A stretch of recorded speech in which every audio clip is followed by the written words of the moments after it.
The Snowman by Hans Christian Andersen. It is so delightfully cold, said the snowman, that it makes my whole body crackle.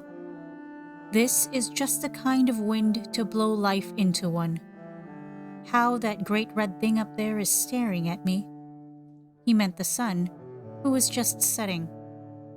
It shall not make me wink. I shall manage to keep the pieces. He had 2 triangular pieces of tile in his head instead of eyes. His mouth was made of an old broken rake and was, of course, furnished with teeth.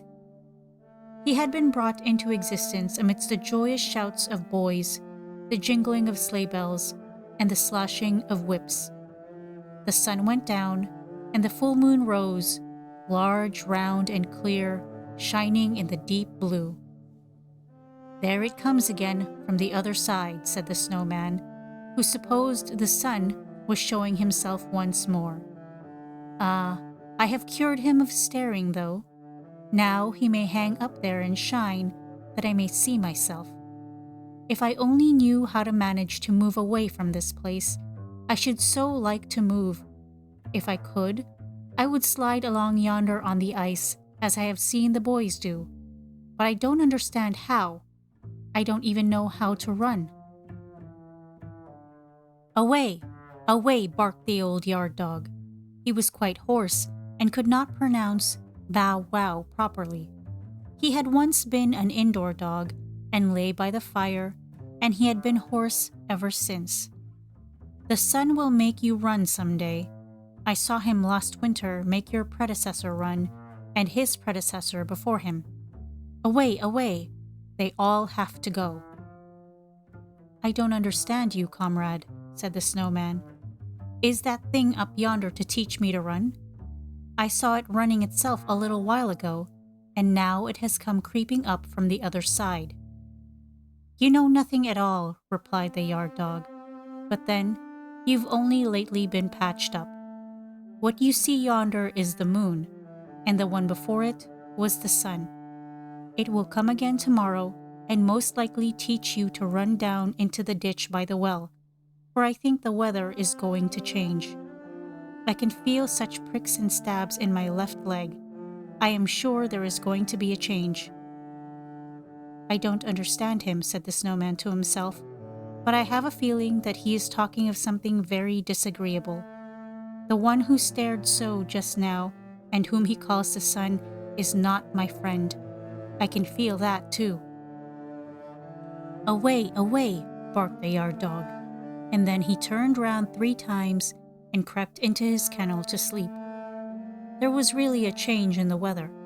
Towards morning, a thick fog covered the whole country round, and a keen wind arose so that the cold seemed to freeze one's bones. But when the sun rose, the sight was splendid. Trees and brushes were covered with hoarfrost and looked like a forest of white coral, while on every twig glittered frozen dewdrops. The many delicate forms concealed in summer by luxuriant foliage were now clearly defined and looked like glittering lacework. From every twig glistened a white radiance. The birch, waving in the wind, looked full of life, like trees in summer, and its appearance was wondrously beautiful. And where the sun shone, how everything glittered and sparkled as if diamond dust had been strewn about, while the snowy carpet of the earth appeared as if covered with diamonds, from which countless lights gleamed, whiter than even the snow itself. "This is really beautiful," said the young girl, who had come into the garden with a young man, and they both stood still near the snowman and contemplated the glittering scene. "Summer cannot show a more beautiful sight," she exclaimed, while her eyes sparkled. "And we can't have such a fellow as this in the summertime," replied the young man, pointing to the snowman. "He is capital." The girl laughed and nodded at the snowman, and then tripped away over the snow with her friend. The snow creaked and crackled beneath her feet as if she had been treading on starch.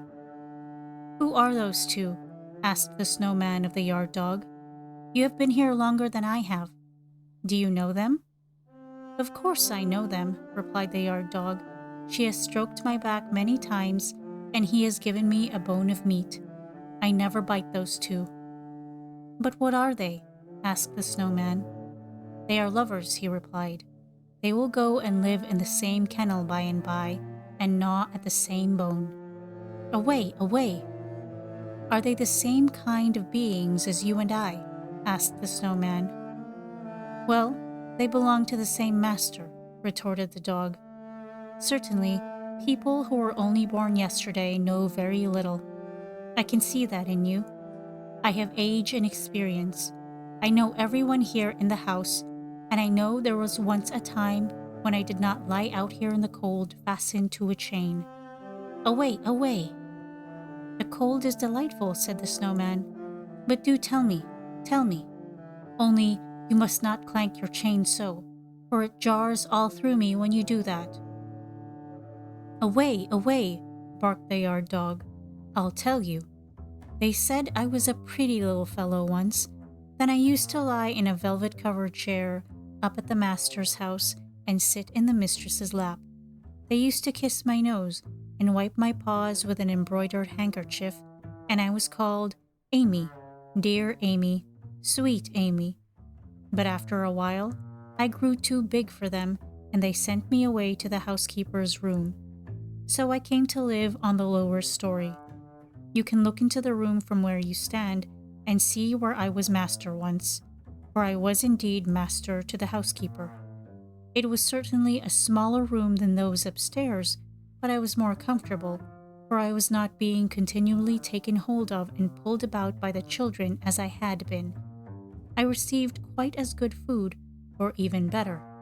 I had my own cushion, and there was a stove. It is the finest thing in the world at this season of the year. I used to go under the stove and lie down quite beneath it. I still dream of that stove. Away, away!" "Does a stove look beautiful?" asked the snowman. "Is it at all like me?" "It is just the reverse of you," said the dog. "It's as black as a crow and has a long neck and a brass knob. It eats firewood so that fire spurts out of its mouth. We should keep on one side or under it to be comfortable. You can see it through the window from where you stand." Then the snowman looked and saw a bright polished thing with a brazen knob and fire gleaming from the lower part of it. The snowman felt quite a strange sensation come over him. It was very odd. He knew not what it meant, and he could not account for it. But there are people who are not men of snow who understand what it is. "And why did you leave her?" asked the snowman, for it seemed to him that the stove must be of the female sex. "How could you give up such a comfortable place?" "I was obliged," replied the yard dog. "They turned me out of the doors and chained me up here. I had bitten the youngest of my master's son in the leg because he kicked away the bone I was gnawing. Bone for bone, I thought, but they were so angry, and from that time I have been fastened with a chain and lost my bone. Don't you hear how hoarse I am? Away, away! I can't talk any more like other dogs. Away, away! This is the end of it all." But the snowman was no longer listening. He was looking into the housekeeper's room on the lower story, where the stove stood on its 4 iron legs, looking about the same size as the snowman himself. "What a strange crackling I feel within me," he said. "Shall I ever get in there? It is an innocent wish, and innocent wishes are sure to be fulfilled. I must go in there and lean against her, even if I have to break the window." "You must never go in there," said the yard dog, "for if you approach the stove, you'll melt away, away." "I might as well go," said the snowman, "for I think I am breaking up as it is." During the whole day, the snowman stood looking in through the window, and in the twilight hour, the room became still more inviting, for from the stove came a gentle glow, not like the sun or the moon. No, only the bright light which gleams from a stove when it has been well fed. When the door of the stove was opened, the flames darted out of its mouth. This is customary with all stoves. The light of the flames fell directly on the face and breast of the snowman with a ruddy gleam. "I can endure it no longer," said he. "How beautiful it looks when it stretches out its tongue." The night was long, but did not appear so to the snowman, who stood there enjoying his own reflections and crackling with the cold. In the morning, the window panes of the housekeeper's room were covered with ice. They were the most beautiful ice flowers any snowman could desire, but they concealed the stove. These window panes would not thaw, and he could see nothing of the stove, which he pictured to himself as if it had been a lovely human being. The snow crackled, and the wind whistled around him. It was just the kind of frosty weather a snowman might thoroughly enjoy, but he did not enjoy it. How indeed could he enjoy anything when he was stove sick? "That is a terrible disease for a snowman," said the yard dog. "I have suffered from it myself, but I got over it." "Away, away," he barked. And then he added, "The weather is going to change." And the weather did change. It began to thaw. As the warmth increased, the snowman decreased. He said nothing and made no complaint, which is a sure sign. One morning he broke and sunk down altogether, and behold, where he stood, something like a broomstick remained sticking up in the ground. It was the pole round which the boys had built him up. "Ah, now I understand why he had such a great longing for the stove," said the yard dog. "Why, there's the shovel that is used for cleaning out the stove fastened to the pole."